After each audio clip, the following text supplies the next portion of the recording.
Welcome to Smith Weekly Discussions, an occasional program for our readers and listeners of Smith Weekly Research. Please note this program is a private discussion and everything contained herein is for entertainment and educational purposes only. With that, we hope you're in a comfortable position, along with your favorite beverage, to enjoy the discussion. We remind our audience to examine the show notes attached to each of our shows to better understand how our program functions.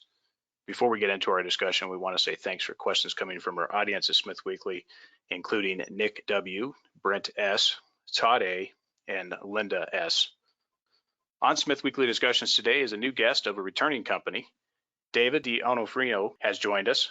David is CEO and Director of White Gold Corp, a Yukon-focused gold project explorer and developer advancing a number of projects in the White Gold District. White Gold has a substantial land package in the district and key JV relations with Agnico Eagle and Kinross. White Gold is currently a portfolio holding at Smith Weekly Research. The company is listed on the Toronto Venture Exchange under the symbol WGO and also on the US OTC markets under the symbol WHGOF. David, welcome to the show, and how are you, sir? I'm doing great. Thanks so much for having me. Well, David, you're new to the show, and of course, Shawn Ryan was on here last time about a year and a half ago. Let's kick it off here just briefly with a little bit on your relevant background and experience in this sector. So I am also part of the PowerOne Capital Group. PowerOne is a fully integrated merchant bank. We're based in Toronto. We've been around for almost 20 years now. And we're a sector agnostic investment group, but we've really, entered the market, cut our teeth in the natural resource sector, right in the early 2000s, and that has always been a cornerstone of our business. And our focus has been on generally in the resource and development part of that sector. And fortunately, over the last almost 20 years, we've been able to participate with some very high profile success stories, and along the way develop some incredible relationships with some very talented management teams, and work with some of the best mining companies from around the globe. It's that kind of experience that's really now starting to actually pay dividends as an investment group, because over the years you sort of get to meet these special and very capable individuals, and as they go on to have their success and look to launch new projects, based on our relationships, we're able to get sort of called very early on in the formation phases of these companies and be able to participate in a lot of great opportunities. And that's sort of what we're seeing currently, where we're involved with a lot of the same management teams that we've had such good success with in the past on new type ventures. And White Gold is exactly that type of a story, where we've known Shawn Ryan for a long time. We've been major investors in the Yukon, big believers, and when he brought this opportunity to us a few years ago, we immediately saw the benefit. I'm sure Shawn touched on that. Happy to get into that a little more through our conversation, but just we're thrilled to be able to sort of participate with such a highly decorated and successful prospector as Shawn Ryan, with what we believe is going to be a generational, incredibly unique opportunity in a tier 1 mining jurisdiction with a rich and prolific history that's literally have seen almost next to no modern day exploration. So something very special. We were all in right from the beginning, and not surprising, that's why I was able to attract the attention of the likes of Kinross and Agnico. And David, before we get into White Gold, talk a little bit more about PowerOne, led by yourself and Pat DiCapo. You've made a number of natural resource sector investments, as you stated, including some in the uranium sector as well. You've been in most of these businesses within the natural resource sector entirely. But maybe you can just talk about Pat for a moment, and then also talk about PowerOne's shareholding ownership in White Gold. Sure. Pat is a very unique individual, and he's really built a model as a founder of PowerOne that's led to its success.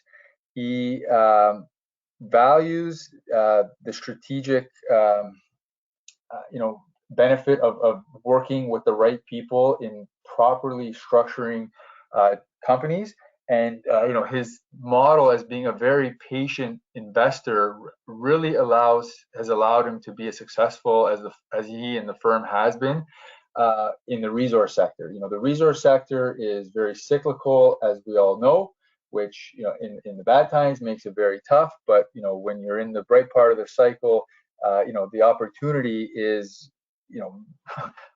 very unique, from a capital markets and financial perspective. And if you're able to find the right types of projects and bring in the right people to help operate them, you can sleep well at night knowing you have a world-class asset, and maybe in the short term not necessarily worry about how the market may value that, as long as you can keep the capital structure intact, protect the shareholders, and wait for the right time.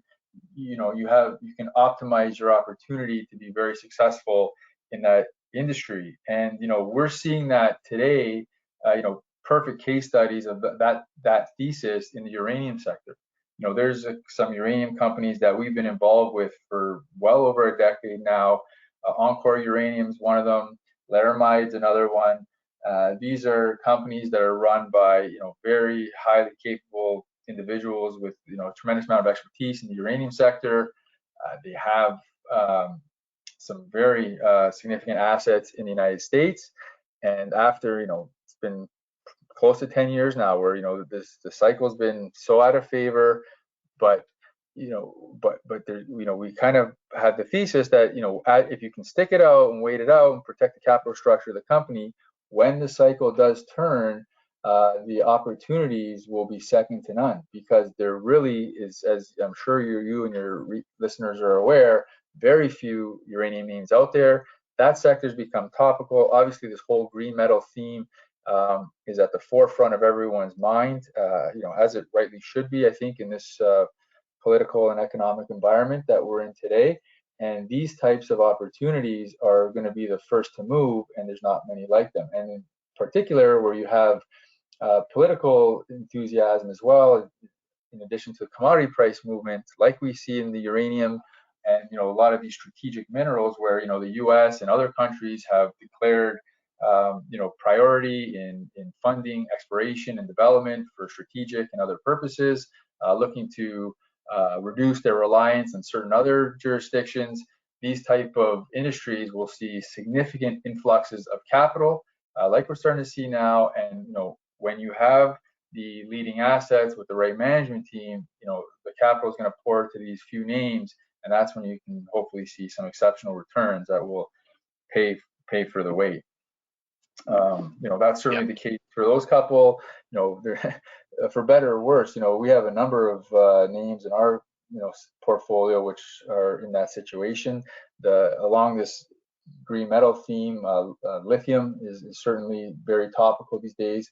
That's a sector we've been involved with since 2008. We were actually part of the group that took Lithium Americas public. It was the first IPO of a brine lithium company ever in Toronto, actually, and was so novel to the extent that the geos at the OSC didn't even, understand what a lithium brine deposit was. So, we had to kind of partly educate them as part of the listing process. And, that company sort of came out of the gate hot, but, it's sometimes when you're, early or too early, which we certainly were then. This was before Tesla even went public. People heard of an electric car, maybe, really didn't understand the potential. And, it's taken, we're 12 years ahead now, and really until now for, we start to see the realization of this transformation and decarbonization of transportation. And so that company's went through a few iterations, but we brought in, Magna, Mitsubishi very early on. It was backed by a good team. It was a great asset. So, you just kind of got to work with the management team to advance it as smartly as possible. And when the time is right, look where it is today. It's now listed on the New York Stock Exchange. It's a multi-billion-dollar asset, and very exciting prospects as probably one of the next producers. And along my earlier sort of discussion around being able to work with these capable entrepreneurs or geologists or whatever you want to call them, we had the good fortune of being able to work with Waldo Perez. After the Lithium Americas, he went on to found another lithium company based in Argentina called Neolithium. We were his early partner in that. We listed it on TSX Venture a few years ago, and that again, he's gone on to find another world-class asset. They released their pre-feasibility study a couple of years ago with just astronomical valuation. I think it was around $1.1 billion US. But the market at the time, wasn't as focused on, green metals, whether it was cannabis or crypto or whatever it was. This is speculative money, had different attention. But here we are now in this environment. You have this world-class asset.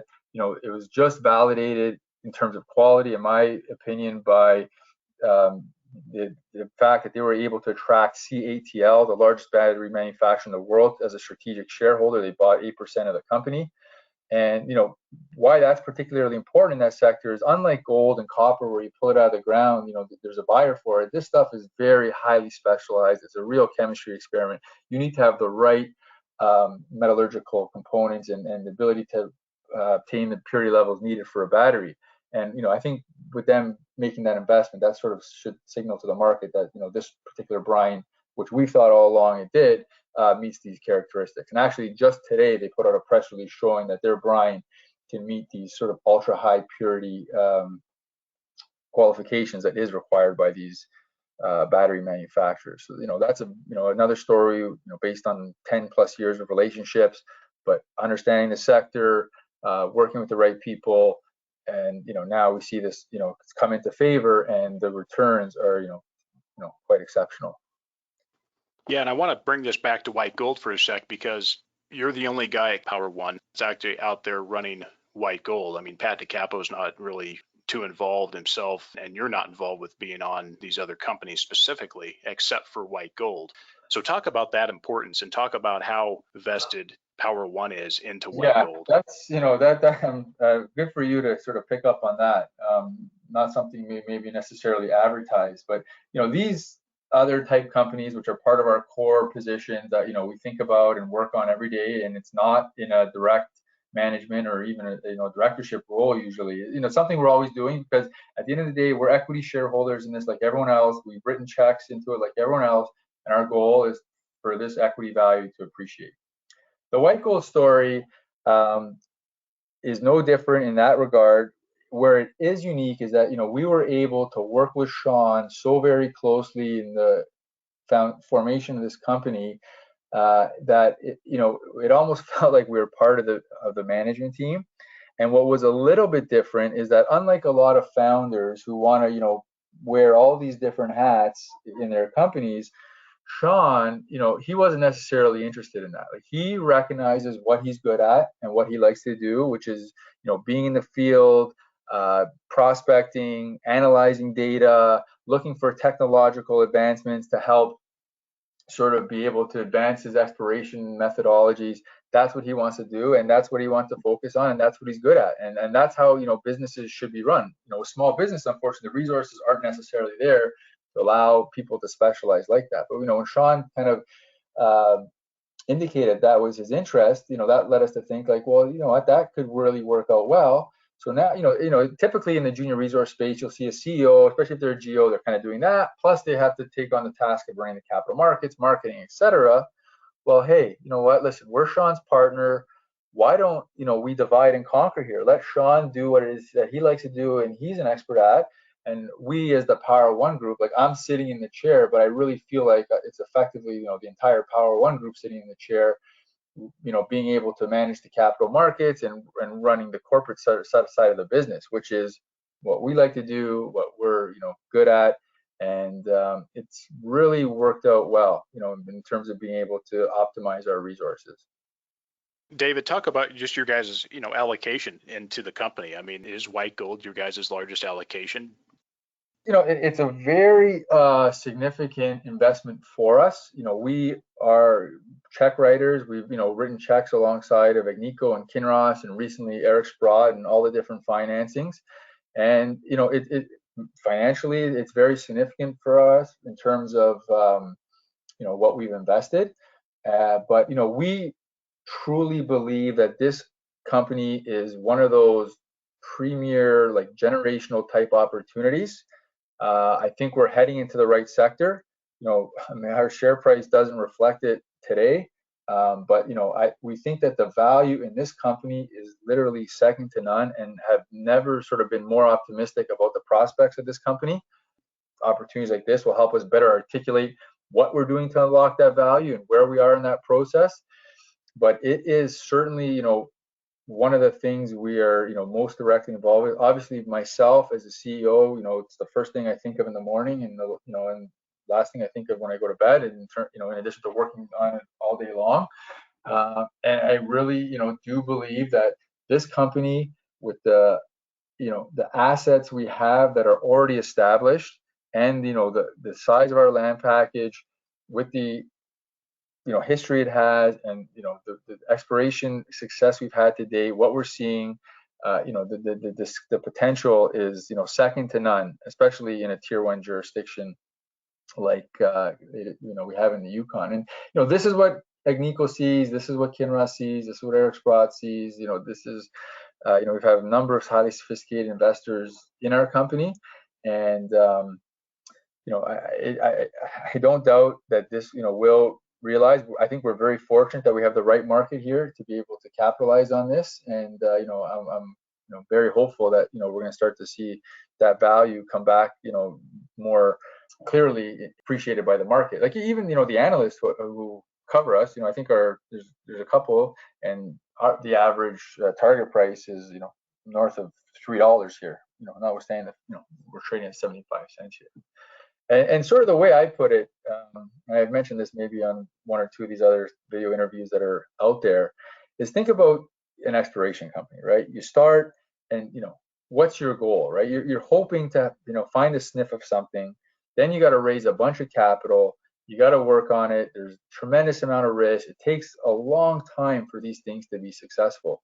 White Gold, what it has, it's got this pure blue sky opportunity, but this flagship gold and saddle asset we have, that's already been done. Like the probabilities in the exploration game are so slim to actually being able to find what will be an economic deposit. It takes a lot of time, it takes a lot of money, it takes a lot of expertise. That's already been done. This company already has in it the benefit of over 10 years of exploration work, over $100 million being spent, the benefit of being able to track two major mining companies as partners. If I told you that at the beginning, if I said, hey, listen, Mr. Investor, if I can guarantee to you that I'm going to find a world-class discovery, I'm going to get this taken out, I'm going to be able to raise $100 million, I'm going to be able to bring in two world-class partners, Eric Sprott, PowerOne, people like that, and I'm trading at 75% today, and this thing's going to be valued at north of $3. Like, would you want to invest? The answer is going to be yes. And well, that's what White Gold has, and that's not even giving consideration to everything else we have, which is what the company was initially founded on, that people were very excited about today. So the story really has it all from my perspective. As you mentioned, we've been doing this for a long time, and I don't doubt that the market's going to realize that, and we just have to continue to do what we're doing corporately and in the field to continue to increase the value for our shareholders. Yeah, absolutely. And I think to some degree, sometimes the market is confused short term on what the strategy is. And I want to talk about that more in a moment. It's always good to see management writing checks instead of just collecting them. That's always a good start. Unfortunately, and this is whether here or there, because of our other dealings, like, I don't need to fortunately rely on a check from White Gold, as a livelihood. So, Shawn Ryan takes zero salary. I probably take, a fraction of what a typical CEO salary would be. And, we want to see the money go in the ground, because that's where we're going to get the best return for it as shareholders. Yes, absolutely agreed. That's why it's in our portfolio. And the share price, I believe, will move. It's been choppy and fairly quiet, but nonetheless, when it does start to move, I think that there is a desire from management to look at multiple million-ounce deposits, not just one deposit, not just two deposits, but there's a potential to have a lot here. And so that's what we see. And I think that's what some of these other folks who have come in see as well. Let's back up just for a moment. I just wanted to ask you briefly your thoughts on the gold market here, David. Do we go lower? Do we stay the same? Or do we go higher in 2021 onward?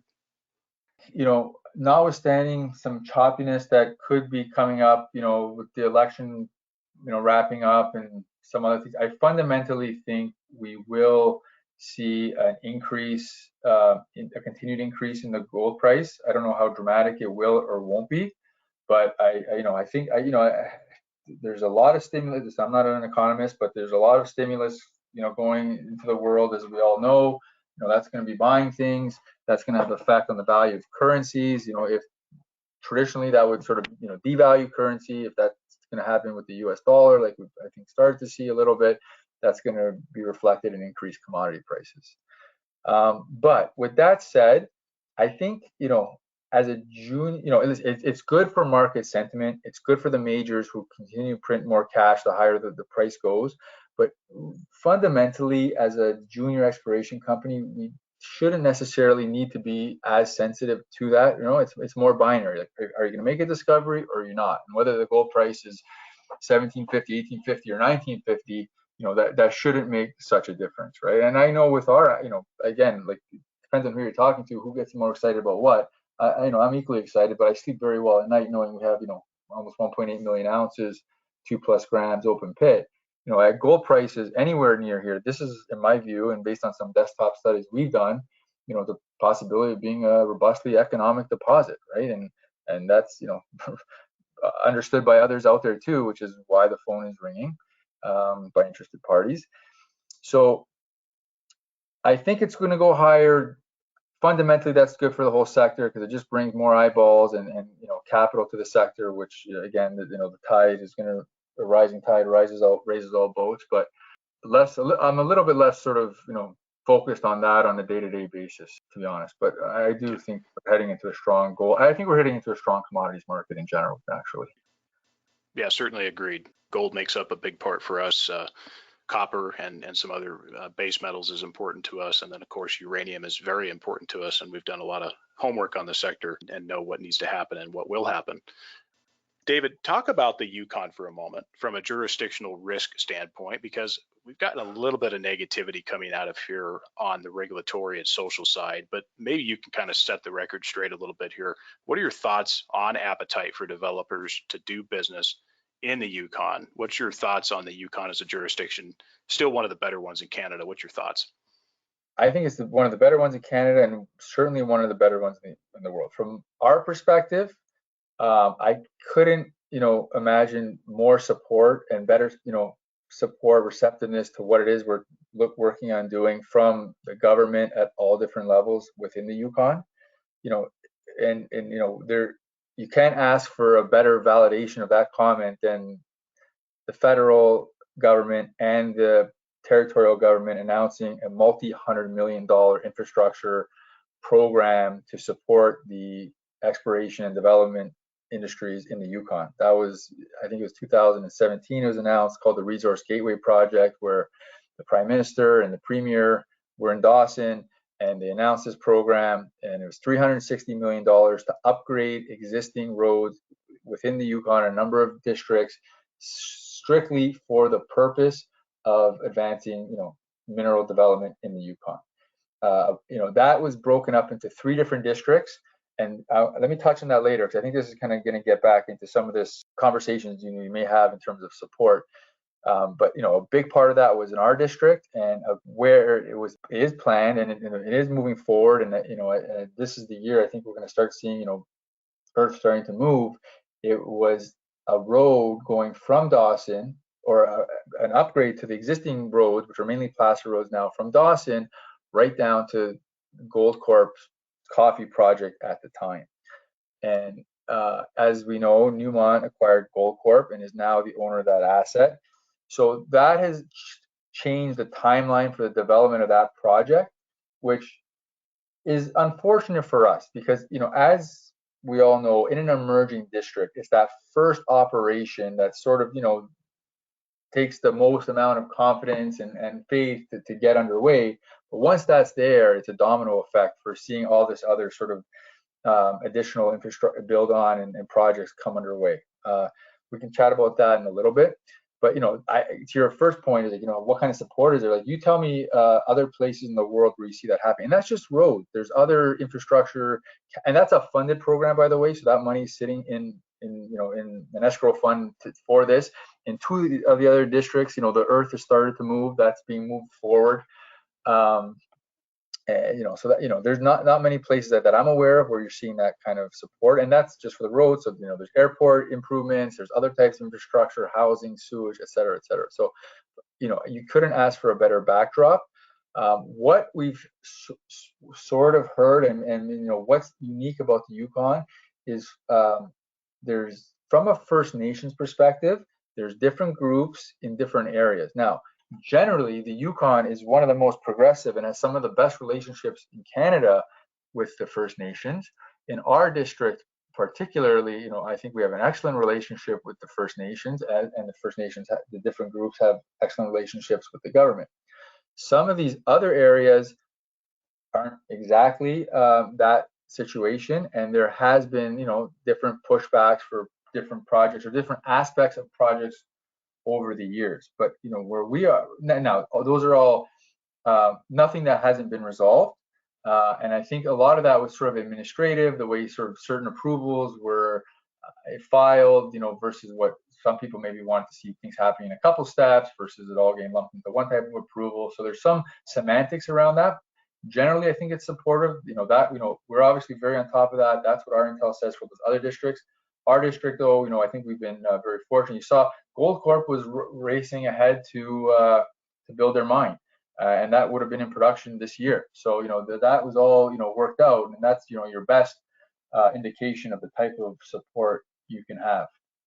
And and other, like Victoria Gold, they commissioned their mine this year. Like there's, I think, 2 other mines that are not fully permitted that are going into production. So things are very much happening in the Yukon, and I think some of the noise gets a little bit more maybe airtime than all the other positive stuff that's happening. But generally speaking, from my perspective, the Yukon continues to be an excellent place to do business and invest. Yeah, if you could handle well the social part of that and dealing with the government in a good way, I think that works out pretty well. And certainly Yukon's, in my opinion, can be better than Ontario for new project permitting, et cetera. And then, you have Labrador, which is, a little bit more easygoing, if you will. And, BC is more challenging. Go ahead and just update us here on the current capital structure of White Gold as far as the shares out. And if you would, can you also just include the percentages of the major shareholders you'd like to point out, or approximate numbers, and then cash on hand? Right. So we have about 130 million shares outstanding right now. Major shareholders are Agnico and Kinross, who both have a little over 17%. After that would be management and insiders, which is predominantly the PowerOne group and Shawn Ryan. That's about 23.5%.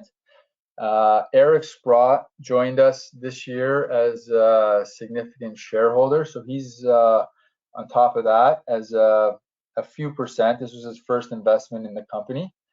And then the balance is our public float, which is another 35 odd percent. And there's a few very sophisticated institutions in there as well. And then, retail kind of rounding out the balance there. In terms of cash, we're projecting 4 million in the treasury.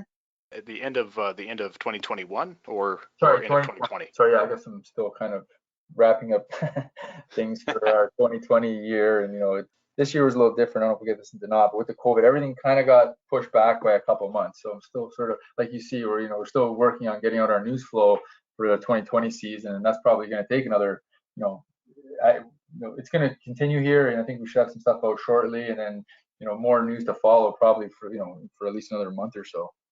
What's the runway look like as far as the need to finance again in 2021? Yeah, I can't answer that question right now because I don't know the answer. So this is the time of year where we'll sit down with our partners, Agnico and Kinross, and say, we've all, obviously they're well up to speed in terms of what we've done. They're phenomenal partners, really. From my experience, just if I can digress here for 1 second.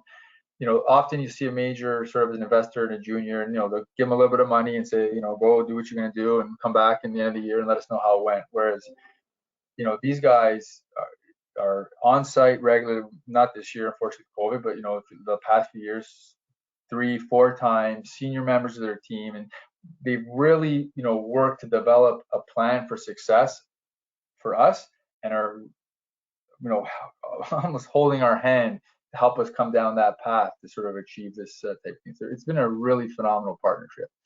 But back to your original question, so they're well up to speed on what's happened and participants and planning it all. And then now it's at this time of year where we kind of sit down and say, okay, what do we want to do next year? How's that going to look? Where do we want to focus? And what's that going to cost? And then we get into the discussion of how do we finance that. So we can certainly suspect at some point during the year there will be a financing. You know what? Most, like, historically, that's been the case. This year is, we're in a very different gold environment. There could be some, type of corporate activities or non-dilutive type financing that may be potential. There's been a lot of discussions and ideas thrown around that may not follow our traditional route of just kind of equity financing at the beginning of each season. So Okay. time will tell. Yeah, but it's a good time. The market is sort of, for guys in our business, it's really in a strong place in terms of the availability of capital, looking for these types of opportunities.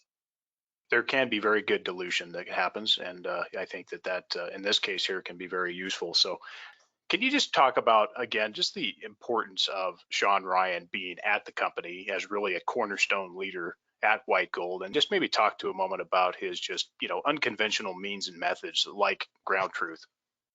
For people who sort of don't know too much about Shawn, I encourage you to go do a little bit of Googling. This is a guy that's really, he grew up in a mining camp in Timmins. He's sort of seen how it works, but he's just a true, he's one of these guys that's built and thinks on a different level. His curiosity has taken him through all these, wonderful excursions throughout Canada, and led him to the Yukon as a mushroom picker. But his brain he's a data scientist, really is what he is, and he's always analyzing data, looking how to do things better. And he leveraged that type of approach to help become this successful mushroom picker, which supported his family financially while he was really prospecting in this historic part of our country that has never seen any types of modern day exploration. That's I don't know how many people, but he's the only guy I know that's made the cover of New York Times Magazine twice now for what he's done in the past. Part of it for mushroom picking, and part of it for these major gold discoveries that his novel methods have led to. And the Yukon's different than many places in the world. There's not a lot of outcrop, so which is what a lot of prospectors use in this business. But he was able to kind of crack the code in terms of soil geochemistry and how that can lead to different types of deposits and exploration success. So it was through him delineating the soil signatures, and it's not necessarily just gold. It's business, arsenic, all these different elements that have these associations. Because believe it or not, this area of the Yukon was never glaciated, which is why the soils in place have been there for God knows how long, but long enough to sort of leach out these different elements, and that's what you need to use as your indicator. So he took this approach. It led to some very early success. It's the basis of most of our exploration. He's gone and developed what I believe is the largest soil geochemistry database in Canada, maybe even in the world. The company has now well north of 400,000 different soil samples in the district. As you mentioned earlier, our district is incredibly large. It's 400,000 hectares, which is about 1 million acres. But what it really represents, and not everyone really gets this, Shawn's been up there for so long now, going over these grounds, staking claims, dropping claims, that is, he's identified the mineralized systems for the most part. And once you do that, then you sort of start to layer on the more sophisticated levels of science, whether it's the structural type interpretations or others, or LIDAR and other types of investigatory work. So within these mineralized systems, this is what he's focused in on. And the claims that we kept are really 80% of the identified targets within our district. And to us, I view that as where we are today and where we are in the discovery cycle in this particular district. It's like owning the majority of some of these camps in like Timmins or Val d'Or or Nevada 70 years ago, right? And put yourself in a time machine and say, hey, if I can go stake up 70% of Timmins or the Hemlo camp and go back in time, like what's that going to be worth today? And I fundamentally believe that is the opportunity we have. And if you're fast forwarding 5, 10, 20 years, we could be onto something like that. We are literally just scratching the surface. Shawn is doing a soil work with a tulip auger. The two big discoveries that's happened in the district in the last 10 years have literally been at surface.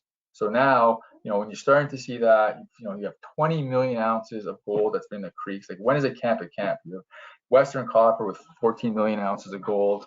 To me, all the signatures are there. We're scratching the surface. We're having success on the surface, and more than likely, there's going to be even more prolific resources as we go deeper. That's excellent, and he's certainly committed, definitely, to White Gold, and he just knows so much about the entire. He knows more than anyone on the planet. There's no doubt about that. And as he always says, he doesn't take a salary, but he's got the royalties. So he wants to see these things get into production. Well, on this, let's transition into company plans for 2021. Maybe just talk about what work will be done across the projects and what will really be the core focus in 2021. Yeah, for sure. The way we built our program, and basically since inception, we've broken up. We break up our project into kind of 3 different buckets. We have our advanced projects, which are the Golden Saddle and our ARC deposits, and now we've added the QB deposit. Last year we bought that from Comstock, and that's totals about 1.8 million ounces, just under. And we've done some very successful work in that regard over the last few years. Now, we are not a company that's here to delineate deposits, take them from indicated to measured or whatnot, right? Like, we're an exploration company. We want to be able to get the best bang for our shareholders' dollars, and that's by making new discoveries or making dynamic sort of increases to our existing resources. So that's what we focused on, just with regards to that those assets. And we've been very successful in that regard. When we acquired the assets, it was just a little from Kinross, or when they rolled it in for their equity interest, it was a little over 1 million ounces. We've grown this now to, as I mentioned, just under 1.8 million ounces, over 2 grams. And that, is now so I think that's a great success. The fact that the gold price has gone from $1,100 to $1,800, that's not our doing, but it's fundamentally increased the value of this deposit between the size of growth and the gold price. This, in my view, is very sort of unique in terms of its size and grade profile within the group of assets in Canada that are currently pre-development, right? So that list is very short. I'm pretty sure we're in the top decile.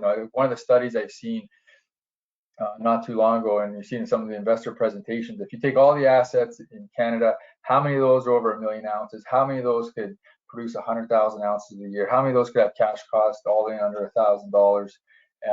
I think based on our internal studies, aren't like pre-feasibility or anything at that level yet.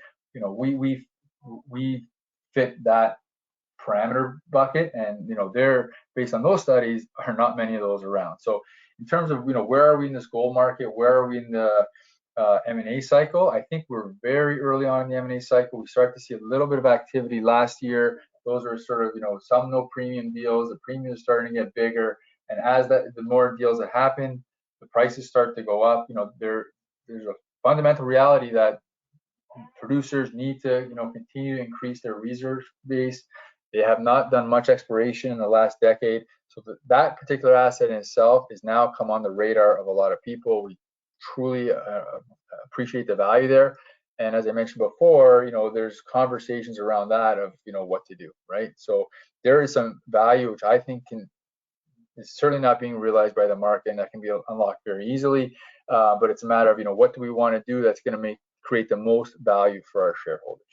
In terms of the work we've done last year, what you saw, and most likely this year, is we will continue to demonstrate the upside growth potential of that deposit, not by continuing to step it out or drill it, but by focusing on some new discovery potential and recent new discoveries within a very close proximity to that deposit. So last year you saw we did a bunch of diamond drilling on the Ryan Surprise target. That's 2 kilometers to the west. We encountered some phenomenally high grades on almost all the holes we drilled. We're talking 15 gram plus type material. That was our second season doing work on that. With the previous seasons, we also had similar type success. We think there's opportunity there for that to continue. It's left open in all direction. Likely we'll spend some more time over there just to sort of see how big it is, and trace it along strike some more, because those types of ounces, when they're that close to a deposit, that is immediately accretive, and you can really build that value with a very low sort of investment amount of dollars. So there's that target. There's a number of other targets. This is a distinct trend, actually. It's a couple kilometers to the west of the Golden Saddle. We've identified a couple of other targets there, which, based on the surface work we've done, look very prospective.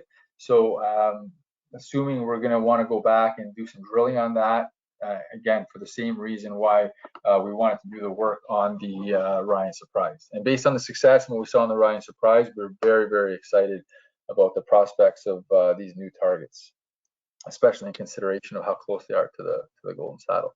So that's one area where we're going to be focusing on. The other second bucket is what I'll call more sort of our intermediary type targets, where it's, stuff where we've done we've done all the surface work, we've done the structural work. We've actually working with the new structural consultant the last year or so, really brought a new perspective to the district. It was the first time there, kind of opened our eyes up on a few things, and it's led to some discoveries, and we're certainly going to be following up on that with more drilling. So it's either targets that are being identified for first time drilling, or targets that we've done some drilling on and we think are pretty high priority. Some of the stuff in that category is our JP Ross project, which is road accessible. We have identified 6 or 7 targets there. We've done some had some great surface results trenching. We've done some rab drilling, diamond drilling the vertigo. That's been very interesting. Probably spent some time over there. Another, we've done some work on a Titan target, potentially some more work around there. One of the projects which we'll likely get to this year, which unfortunately, part of the challenge of having so many projects is you got to sort of prioritize, is our Betty project. And so Shawn always claims that this was everyone's favorite, when he first put this package together, and I can fully understand why. It's contiguous to Newmont's Coffee project to the east. It sits along the same structural trend. It's right on the Coffee Creek Fault. We've done some drilling there in 2018, and we had some very interesting results. One of those holes was 50 plus meters at a little over a gram, material that looked quite similar to what they'd seen over at Coffee, again not surprisingly. And so that is a really something that we need to get back, and people want us to get back and work on. So we're going to be working there. I think that's that's where you want to be spending your dollars, right? You have very high indication and some past success, and based on where it is and what's going on with the Coffee, I think that it's going to be a very exciting target to do some work on. So that's part of it. There's a couple more which we're mulling over. So there will be, my guess is, a fairly substantial amount of drilling on some new targets in this intermediary bucket, which is probably the most exciting, because it's stuff there's a lot of smoke there, and now let's go find the fire. Yeah, and David, on these particular projects, there's a lot of them, and it's hard for folks when you're spread it out on all the different projects at the same time. I guess my thought is from a strategy standpoint, does it make sense to delineate like Golden Saddle, to extend to this to a point where it actually starts to look like a 200,000 ounce per year producer that's a 12-year mine life, et cetera? Do you think that from a share price perspective helps? Or do you think that touching on all of these with a series of smaller satellite deposits makes more sense? What's your thought just on price appreciation, which obviously it makes it easier to raise capital? What's your thoughts on how that drives forward? I think from our perspective, right, if you look at what it takes to go from a deposit to an economic feasibility study, this type of delineation drilling, that's sort of, I'm sure you're aware of the Lassonde curve. That's kind of like the boring part of the curve where you don't necessarily want to be in. So I think, first of all, our team, what's our skill set, what's our strengths? That's exploration and discovery. I think we'd be able to add way more value for our shareholders by making new discoveries in a close proximity. We know what we have there as a minimum, and I think that's a robust project. And I think instead of doing 50-meter step outs, to add a few thousand ounces here and there, by showing we have these multi-100,000 ounce, million-ounce deposits so close by, those are game changer type activity from my perspective. And maybe this kind of ties into what I was touching on before, is based on that type of a strategy, this project here has that type of merit, has that type of potential, but it needs to go to the next level, right? So our team is not designed to do that. We need to now go and figure out how we're going to take this asset and move it to the next level, because it doesn't serve anyone any interest to have it sitting here, not being fully appreciated by the market, because we're doing all these other different things. So it is a priority for us to come up with a game plan for that asset. Like I mentioned before, fortunately, we're in a strong market here where we have a lot of different alternatives in front of us. But I think strategically, it's the right time where we can really optimize the value of that for our shareholders. And then that will be crystallized, and maybe it's a sale, maybe it's a venture with one of our partners, maybe it's some other arrangement. I don't know, but something that's going to be highly accretive to the value of the White Gold share price. Yes, and can I just add, just on the question there on the radius, the satellite deposits, what do you see as really a reasonable economic radius? Are we talking 20 kilometers, 30 kilometers? And then on top of that, if the market doesn't really realize the potential there, would you guys sell these off as you discover them and move on to the next one? Yeah, so that's a great question, and it depends, where are you in the development of a district, right? Right now, there's the coffee is sort of pretty much ready to be developed, and that's a decision for Newmont to make. The Golden Saddle, it still would need to go to a feasibility. Let's sort of fast forward a few years, and if things continue, let's say like the coffee goes into development, let's say the Golden Saddle goes into development, they're different styles, you have a mill, you have a heap leach. Now, anything you find in a district, like you see in Timmins, with the road system that the government's putting in place, that's basically economic ore. You find something, you shovel it up, and you truck it to one of these two different facilities, right? So with our package, we can be a feeder. Listen, the goal here is to find these multi-million ounce deposits, as we touched on earlier on. But let's just say, in addition to that, we start to find these few 100,000 little pods here and there. That is all real economic material to be able to put in place to some of these other facilities. Now, in today, we're not there yet, but I think you're kind of working for that vision of what will likely be the situation in the future. In terms of selling each, I think each deposit. Yeah, we are a project generator. We want to take these different projects we have, optimize the value, and then look to sort of monetize those in a form that makes sense. Today we haven't done that yet, but it's very much sort of part of our considerations, and we're working towards that. So is it a 200,000 ounce thing that is the first project that goes? Probably not. I think it's probably something that's going to go and take this Golden Saddle to the next level of feasibility and then into production, because now that re-rates the value of everything else in our district. And I think the really kind of exciting part, and I think that's what it makes sense to be doing, and that is kind of the interest that we're getting. And I think the way that it would make most sense for us to proceed and the district to proceed.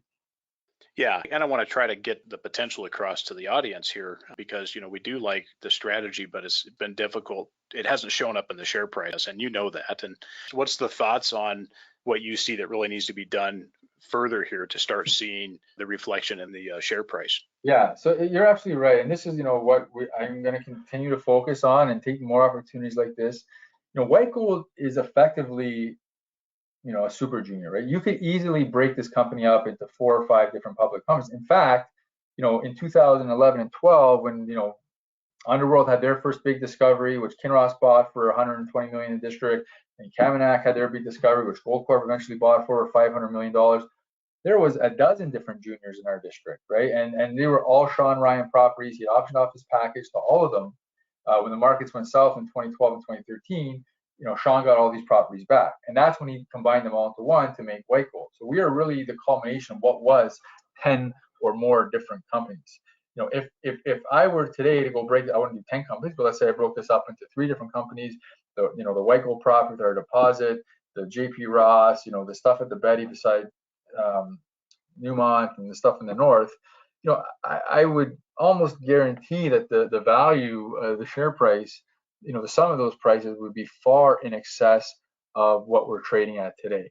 Now, this is a double-edged sword. To have it all in one company, we're truly optimizing the prospectivity of success for our White Gold shareholders. But the challenge is, it makes this story a little bit more difficult to follow and you now also don't have as many people working in the district kind of waving the flag and banging the drum and trying to bring attention to the district. So that kind of the flip side of that. But what are we going to do? We need to continue and working and getting out to all the conferences, and this virtual conference circuit now is really helped because we can kind of sign up for one, as many as there are available, right? You don't got to get on a plane, get to Zurich and spend 2 weeks and a lot of money to do it. It takes you a couple afternoons and whatever it costs to sign up to these meetings. And as the sophisticated investors take the time, understand the story, they really start to appreciate the unique value here, and that this thing is horribly undervalued right now. If you look at just our deposit alone, we're trading at, I don't know what it is, $40 an ounce, which is less than 50% of our peers. We may not even have the grade that we have, and that's giving no value to everything else. So it doesn't take long to figure it out. We just got to keep working and having people figure it out. This is kind of a little bit of a an ideal time for someone to invest if they wanted to. Sort of coming out of tax season, we're kind of in the planning point. Our work doesn't really start to for another couple of months. So this is a bit of a lull where you're starting to see people wanting to accumulate in advance of what's hopefully going to be a very active season again, and continue to see more and more M&A in the gold market, and hopefully us continue to execute on some of these potential strategic opportunities we have. Yeah, David, I think you guys will create the best value continuing to do what you're doing, and that is more deposits, satellite deposits, maybe some big ones. I think that'll eventually get the attention that's well deserved as you guys move forward here. But on potential investors who are on the sidelines listening, market cap's about 98 million Canadian here, below our cost basis. What would you say to potential investors at this stage and at current price levels? White Gold, like I touched on earlier, is a company that's realized the success that every junior wants to achieve. Traditionally takes, close to 10 years. It takes close to $100 million. We've done that in the golden saddle alone. So that's been done. You have that value there. We're trading, probably under that value, cash invested value, which is insane. So that will get realized in this cycle. Pretty confident of that. So as your downside protection, which I think a lot of investors look at, I think that should provide a lot of confidence, and downside protection with really a lot of upside potential in that respect as well. Plus, you have this incredibly large package that's also seen tens of millions of dollars of work. It's identified numerous different targets, some of them being drilled for the first time, some of them that will be drilled, for the first time in the coming seasons. So you have this unparalleled new discovery potential. The more work we're doing, the more we're learning, the more it's actually increasing our confidence in the prospectivity of the district. And we're very, excited about the possibility for new, multi sort of million ounce type discoveries. That's what we're looking for. But the reality is, with what's already been discovered in the district, any ounce you find is accretive one way or the other. And the fact that you're in a tier 1 jurisdiction, you cannot underscore the value of that. We're investing all over the world, and you see it in the media these days. You never know what can happen. But when you're somewhere where the rules, the players, the majors have confidence to invest there, I think that says a lot. And that's the lead you want to follow. And David, the best way for investors to reach out to you and the company?